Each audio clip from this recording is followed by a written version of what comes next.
Hello students. आज मैं आपको इंग्लिश लिटरेचर की एक बहुत ही इम्पोर्टेंट फॉर्म, लिटरेरी फॉर्म है एलजी। एलजी आपको पढ़ाने जा रहा हूँ। देखिए, एलजी जो है वो, इसको हिंदी में हम कहते हैं शोक गीत, दुख में गाया जाने वाला गीत। तो एलजी को हम पढ़ेंगे और इस वीडियो में हम इसकी ओरिजिन से लेकर के इसकी हिस्ट्री और फिर उसके बाद में इसकी क्या चैनल रहा, ये किस तरीके से, कहाँ से, किस देश से होते हुए कहाँ तक ये पहुंचा, और ब्रिटिश लिटरेचर में, इंग्लिश लिटरेचर में इसका क्या स्टेटस रहा था, उसको हम देखेंगे। तो आइए शुरू करते हैं। सबसे पहले देखिए, जैसे मैंने बता ही दिया कि एलजी है ये, इसको हम कहते हैं शोक गीत, दुख में गाया जाने वाला गीत। ठीक है, इसके ओरिजिन और हिस्ट्री को पहले समझ लेते हैं कि इसका ओरिजिन कहाँ पे है। तो अगर इसकी एटिमोलॉजी पर जाए कि इसका ये वर्ड बना कहाँ से है, कहाँ से लिया गया है, तो देखिए एक ग्रीक टर्म है। एलर्जी जो है ये ग्रीक टर्म एलेजिया या एलेगस से बना हुआ है। ये दो टर्म है, ग्रीक टर्म है, उससे लिया गया है, जिसका मीनिंग क्या होता है, टू लेमेंट। इसका मतलब हो गया कि etymologically if we go to the history of this word, this elegy, this word has been taken from Greek origin. Okay, and the word in Greek is elegia or elegos, that means in English to lament, जिसका मतलब होता है क्या, विलाप करना। ठीक है, विलाप करना।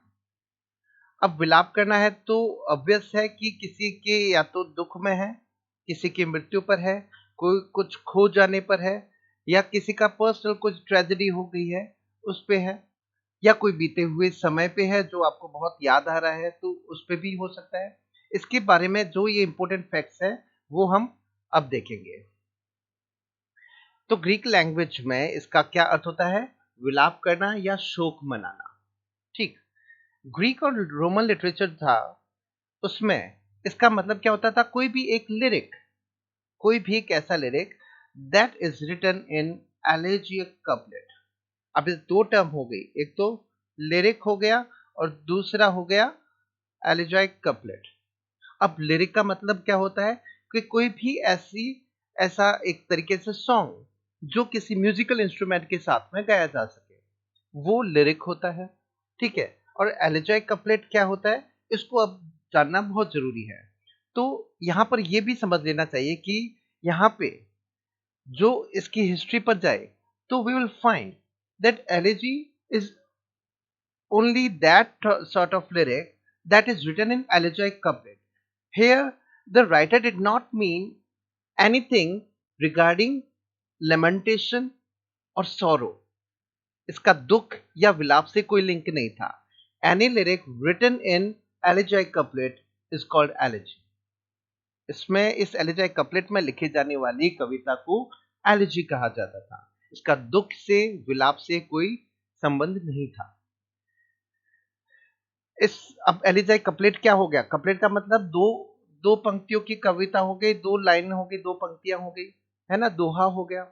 तो इसमें फर्स्ट लाइन क्या होती है, डैक्टिलिक होती है हेक्सामीटर में, डैक्टिलिक हेक्सामीटर में पहली लाइन, जो जिसके बाद में जो सेकेंड लाइन आती है वो डैक्टिलिक पेंटामीटर में होती है। तो दो लाइन हुई, फर्स्ट क्या हुई, डैक्टिलिक हेक्सामीटर में, और सेकेंड लाइन होती है डैक्टिलिक पेंटामीटर में। अब प्रश्न उठता है कि ये डैक्टिलिक क्या है, हेक्सामीटर क्या है, and what is this pentameter. तो इसको भी समझना है, तो इसको भी समझ लेते हैं। तो ओवरऑल ये समझ में आ जाएगा कि एलिजाइक स्टेंजा या एलिजाइक कपलेट क्या होता था। डैक्टिलिक का मतलब क्या होता है, डैक्टिलिक एक फूट होता है ना, जिसके में क्या होता है, वन स्ट्रेस्ड सिलेबल, एक stressed syllable and two unstressed syllable मिल करके एक फूट बनता है। One stressed and two unstressed मिल करके एक फूट बनता है, वो डैक्टिलिक होता है। अब डैक्टिलिक तो ये हो गया, एक फुट ये हो गया, इसका मतलब ये तो हो गया एक फुट। उसके बाद में हेक्सामीटर कहने का मतलब है सेट ऑफ 6 फीट। ठीक है, तो ऐसे 6 फीट मिल करके जो बनते हैं वो होता है hexameter.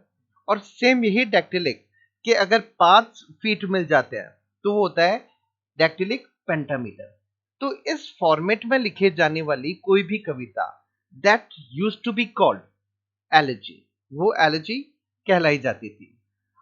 As I told you, there was no relation of this elegy to the death of somebody or lamentation on somebody's death. ऐसा इससे कोई लिंक नहीं था। Any poem written in elegiac couplet was called elegy. ये इसकी history को हम अगर देखें तो ये इसका मीनिंग निकलता है। अब जब इसके हम ओरिजिन पे जाते हैं, ग्रीक इसका ओरिजिन है, तो ऐसे कई रोमन पोइट्स हुए थे, ठीक है। उनमें कौन कौन से हैं? कैटुलस, प्रोपर्टियस, थेफिलस and Ovid. These 4 writers used this literary genre, literary format a lot in their works. उन्होंने अपने लिटरेरी वर्क्स में एलिजी लिखी थी और इन्होंने ही बहुत ज्यादा इसको यूज किया था। अब हुआ है क्या, इसमें आगे और देख लेते हैं। जो इंपॉर्टेंट बात मैंने बताई थी, elegy in ancient time covered variety of themes, जिसमें डेथ एक थी, लव एंड वॉर ये भी इसकी थीम थी। एलिजाबेथन एज की अगर बात करें, in modern in British English literary background पे बात करें, in Elizabethan age love theme was found in elegy, love theme होती थी। तो इसलिए यहां तक थोड़ा सा मीनिंग को लेकर के कुछ अलग अलग कह सकते हैं कि लोगों के कन्वेंशन रहे हैं, उनके मत रहे हैं। तो इसके बाद में आफ्टर द 16th सेंचुरी फिर एक ट्रेंड चला कि लोगों ने एलिजी को सिर्फ किसी की डेथ पे या मेडिटेटिव रिफ्लेक्शंस हो गए उन पे ही लिखना जारी रखा था। तो वहां से एक मीनिंग हो गया कि किसी की डेथ पे लिखे जाने वाला गीत ही एलिजी होता है। अब एंशिएंट एलिजीज की बात करते हैं। अभी हमने कहा ना कि ये जो रोमन राइटर्स थे, इन्होंने क्या था, एलिजीज लिखे थे। तो एलिजीज में रोमन पोइट जो कैटुलस था, इन्होंने भी एलिजी लिखी थी और वो एलिजी इन्होंने लिखी थी अपने ब्रदर जो है उसकी डेथ पे, ठीक है। And it ends with the words, बहुत ही इंपॉर्टेंट है, ये नोट कर लेना कि ये जो पोएम इन्होंने एलिजी लिखी थी, ठीक है, इसको 101 कहा था इन्होंने। तो ये hail and farewell, these are the last words with which this poem ends. इसका उनकी खुद की लैंग्वेज में जो लिखा हुआ है रोमन लैंग्वेज में, तो वहां पे इसका थोड़ा सा वो जो टेक्स्ट अलग है। इसका जो इंग्लिश ट्रांसलेशन है वहां पे इसका मीनिंग होता है हेल एंड फेयरवेल, ठीक है। नेक्स्ट आगे देखते हैं, राइटर प्रोपर्टियस है। He wrote total 4 books of elegies. उन्होंने टोटल 4 बुक्स लिखी थी and these 4 books consisted 92 elegies in total. इनमें टोटल 92 एलिजीज थी जो उन्होंने अपनी मिस्ट्रेस थी सिंथिया उसके साथ भी लिखी और उसकी डेथ में भी लिखी, उसके लव में भी लिखी थी। तो ये थे प्रोपर्टियस जिन्होंने एलिजीज लिखी थी और इसीलिए the first book of love elegies was given the title Cynthia Monobiblos, ठीक है। तो चूंकि ये सिंथिया के लिए लिखी गई थी तो उसको नाम भी यही दिया गया था। आगे बढ़ते हैं। इंपॉर्टेंट राइटर है Ovid. He also wrote elegies, लेकिन इनकी एलिजीज में विशेष क्या है कि इन्होंने किसी की डेथ पे एलिजी नहीं लिखी।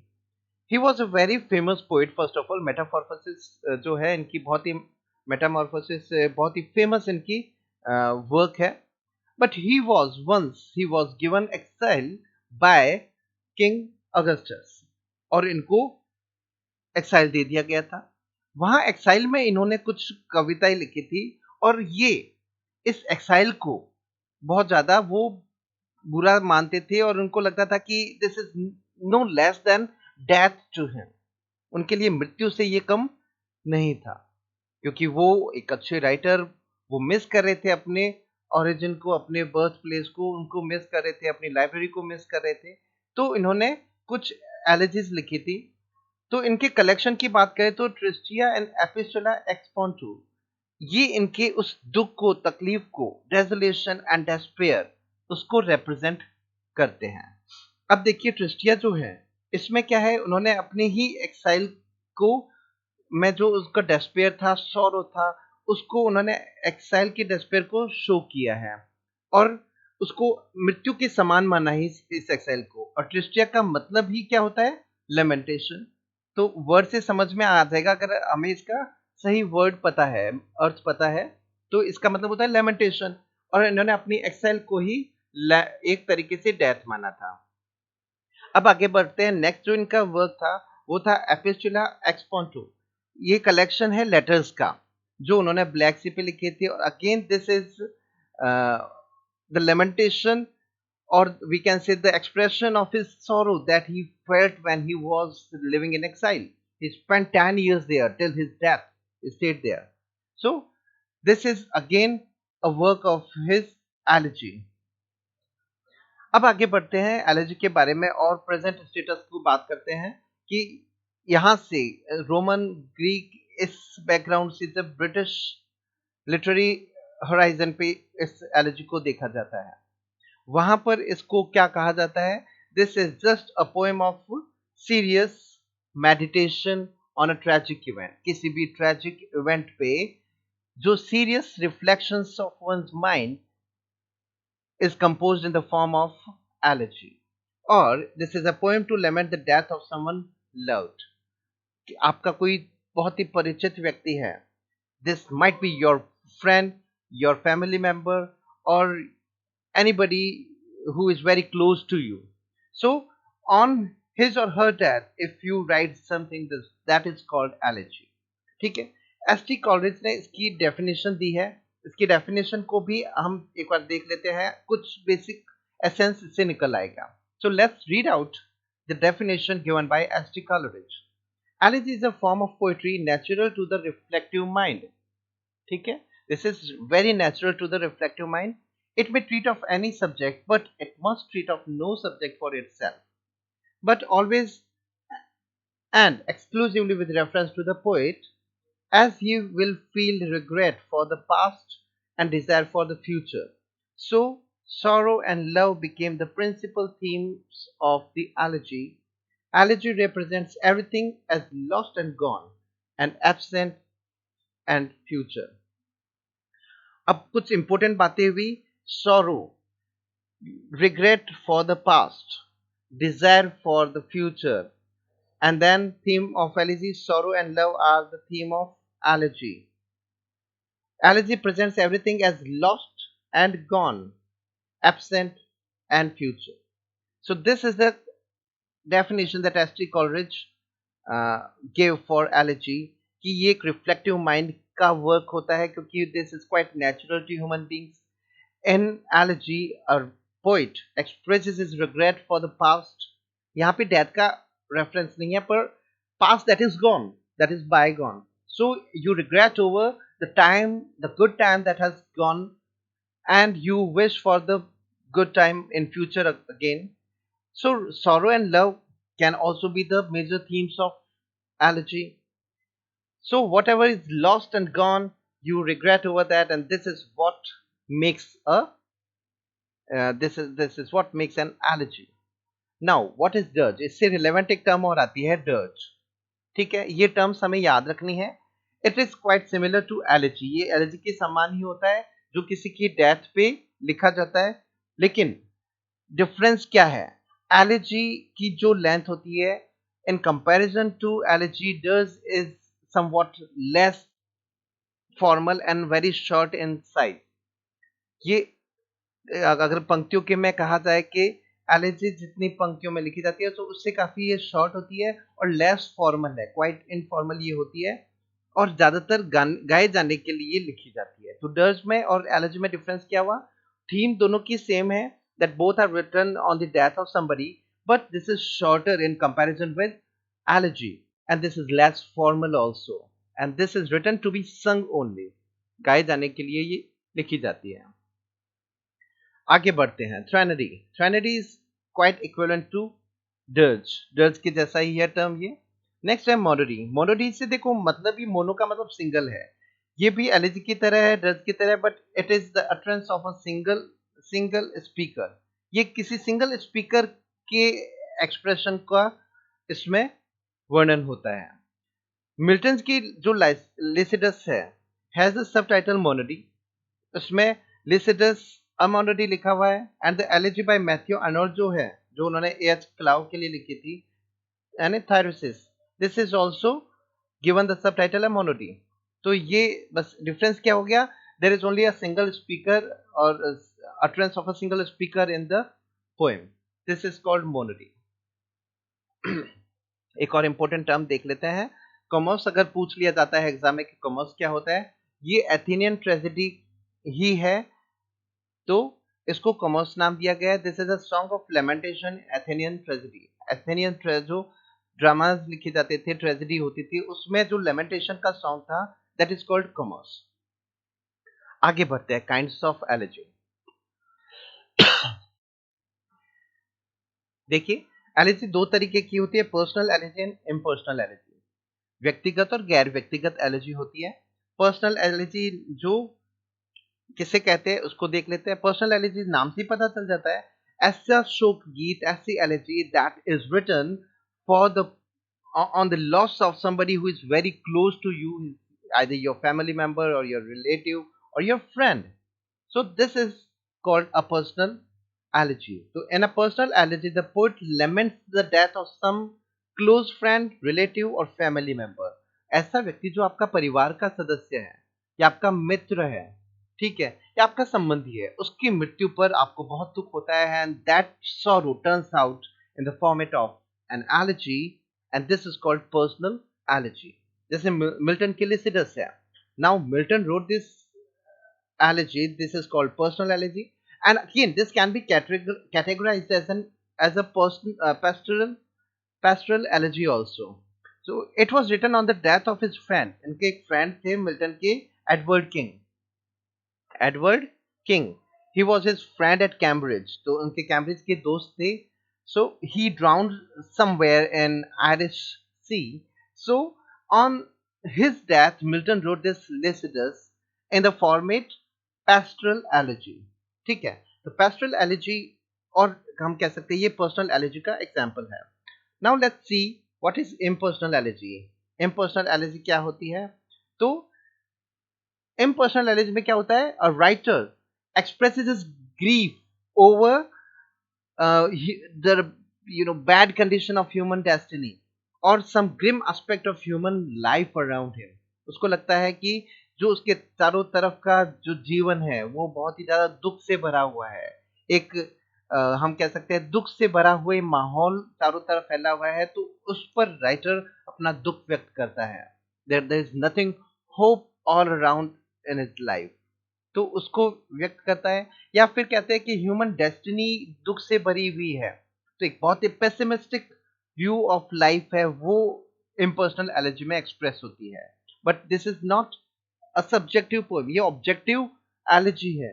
इसमें व्यक्ति अपने बारे में नहीं, अपने पर्सनल फीलिंग्स नहीं, rather he expresses some objective grief, एक अपने ओवरऑल हम कह सकते हैं मानव जाति से जुड़े हुए किसी दुख को व्यक्त करता है, तो वो इम्पर्सनल एलिजी में आता है। So in this way we get the philosophy of life and death also.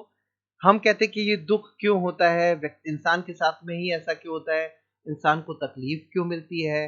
So all these facts regarding your life and death of a person's life is expressed in such sort of elegy, and that's why this is called impersonal elegy, because nothing personal is given or included in such sort of elegy। Wrecked by Chapel, Matthew Arnold ने लिखी हुई है ये। This is an example of impersonal elegy because इसमें उन्होंने क्या किया है, mourns the death of his father। अब ये वैसे ये पर्सनल एलिजी का एग्जांपल है, इसको इम्पर्सनल में नहीं डाल सकते। जैसे अब ग्रे है, ग्रे की जो elegy written in country churchyard, written in country churchyard, इस पोएम को आप पढ़ोगे, you will find that the poet Gray expresses the human destiny that is full of melancholy। ऐसा मानव का जीवन या मानव का पूरा कह सकते हैं भाग्य दुख से, शोक से विलाप से भरा हुआ है, hopelessness is spread everywhere around human beings. तो ये चीज ग्रे की एलर्जी में होती है कि जो गरीब लोग होते हैं वो उनका जीवन भर दुख में निकलता है। तो ये वो ग्रे इस अपनी पोएम में एक्सप्रेस करता है। तो ये ह्यूमन बींग्स के लिए इन जनरल ग्रीफ को वो एक्सप्रेशन देता है। तो ये इम्पर्सनल एलर्जी होती है। रग्बी चैपल मैथ्यू आर्नल्ड की है। This is an example of personal allergy because it was written on the death of his father. ठीक है। Now, a very important format or variation in allergy that is called pastoral allergy. तो pastoral allergy क्या है, इसके history को भी थोड़ा समझ लेते हैं।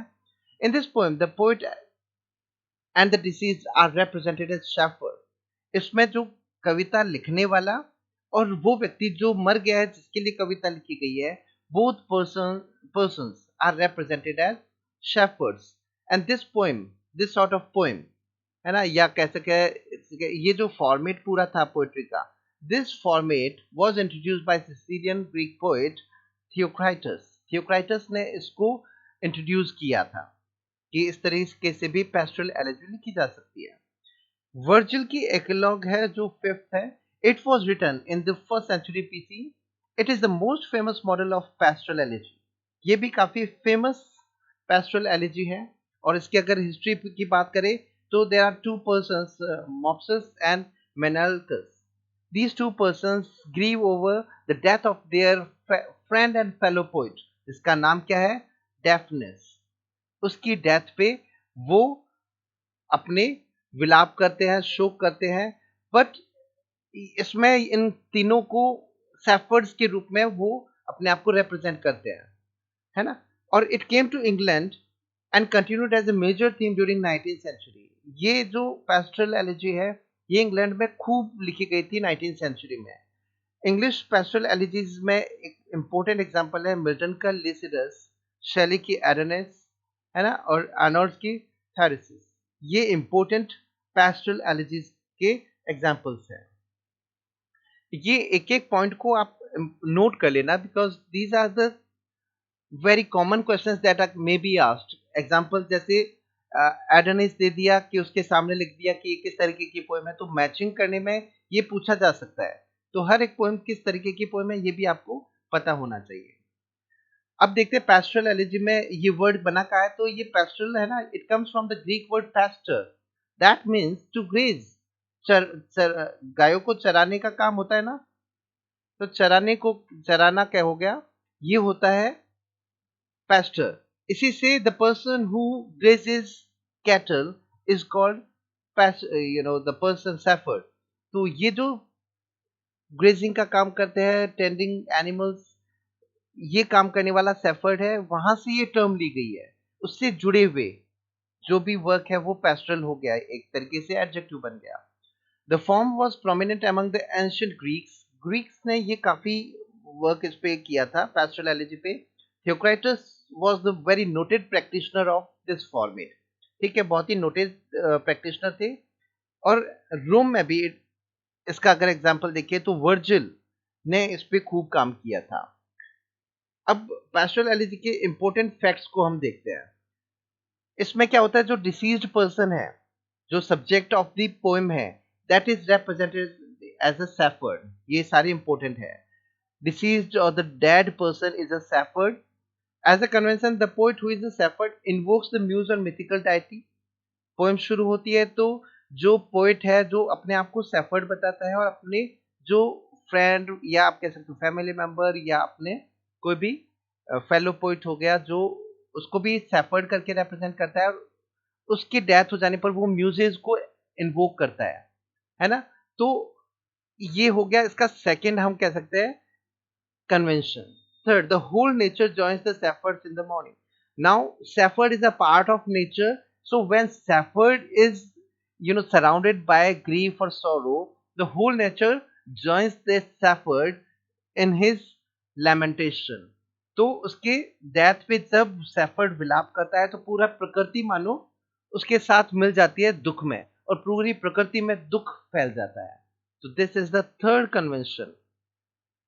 आगे बढ़ते हैं। There is a procession of the mourners, this is the fourth. फिर क्या दिखाता है कि जब उसकी फुनरल पायर है वो जारी है, डेथ प्रोसेशन जारी है, तो उसमें क्या होता है, उसका जाना, और जाते हुए वो पोइट जो है ही ब्लेम्स द पैट्रन एंजल्स, जो उस अपने फ्रेंड के पैट्रन एंजल्स है उनको ब्लेम करता है कि you were negligent and because of your negligence my friend और फेलो पोइट और the person who is that, this was that because of your negligence. That's why the poet blames this patron angel for that. Next, nature partakes in decorating the heresy of the dead with flowers. So this is the fifth convention. उसकी मृत्यु हुई है, उसकी funeral pyre सजाई जा रही है, तो उसमें नेचर भी जुड़ जाती है उसकी funeral pyre को सजाने में। ये इसका नेक्स्ट कन्वेंशन हो गया। Finally the elegy ends with consolation. अब होता क्या है, पूरी पोएम में विलाप चल रहा है, but finally the poet comes to the conclusion और the consolation that this is a part of life, one has to die, but this death is not just the end of the life, this is a shift, है ना, transition है from from this age, this life, the person is going to reach to the higher world, वहां से वो किसी another higher world में जा रहा है। So that the sense of despair turns into assurance for a very higher place for the dead person, कि आने वाले समय में जो नेक्स्ट उसकी लाइफ होगी उसमें वो किसी एक हायर वर्ल्ड में जाएगा। तो with this assurance the poem ends, but this does not and with despair as a convention of the pastoral elegy. So this is the sixth convention of a pastoral elegy. This is all about this format of elegy. अब यहाँ पे मैं आपको कुछ major allergies के बारे में बता रहा हूँ, आपको सिर्फ ये नोट करके रखनी है कि एलर्जी की बात आती है तो आपको कौन कौन से एलर्जी आपको पता होनी चाहिए, जिनको आप एग्जाम्पल में बता सकते हो। मैंने इसमें आगे भी कुछ बताई थी जो ग्रीक और लैटिन ओरिजिन से थे। मिल्टन की लिसिडस है, this is a monody in the memory of Edward King. याद रखना है, who wrote Lycidas? Milton. On whose death it was written? Edward King. Thomas Gray, he wrote elegy written in country churchyard, this is an example of impersonal elegy, ये impersonal elegy का example है। P.B. Shelley, he wrote Adonis, it was written in the memory of John Keats, he was his contemporary poet। Matthew Arnold, he wrote Theresis, this is again a monody in the memory of H. Clow, he was a very renowned uh, poet of his age। Alfred Tennyson, he wrote In Memoriam in memory of Arthur Hallam। W. H. Auden, he wrote in memory of W. B. Yeats। Now the name itself suggests that this was written on the death of W. B. Yeats। Lincoln, When Lilacs Last in the Dooryard Bloomed, ये elegy होगी। Last हम देखते हैं Walt Whitman की O Captain my Captain, this was written in the memory of Abraham Lincoln, so this was written by Walt Whitman। So these are the different elegies that we have got from the age of Milton till modern age। ये सारी elegies आपको याद रखनी है, किसने लिखी, कब लिखी। Dates are also very important, I have not mentioned it, but you have to note down the date of their composition also and on whose death it was written, ये भी आपको पता होना चाहिए। So this is all about today's session, allergy के बारे में, इसके ओरिजिन, इसकी हिस्ट्री, इसके डिफरेंट टाइप्स, ठीक है, और जिसमें हमने पर्सनल एलर्जी, इम्पर्सनल एलर्जी और हमने पैस्टोरल एलर्जी देखी थी, और उसके बाद में कुछ डिफरेंट एलर्जीज की कलेक्शन को भी हमने यहाँ पे देखा था। So this was all about today's class. I'll meet you in the next class with some new topic on English literature. Till then, I bid you goodbye. Thank you.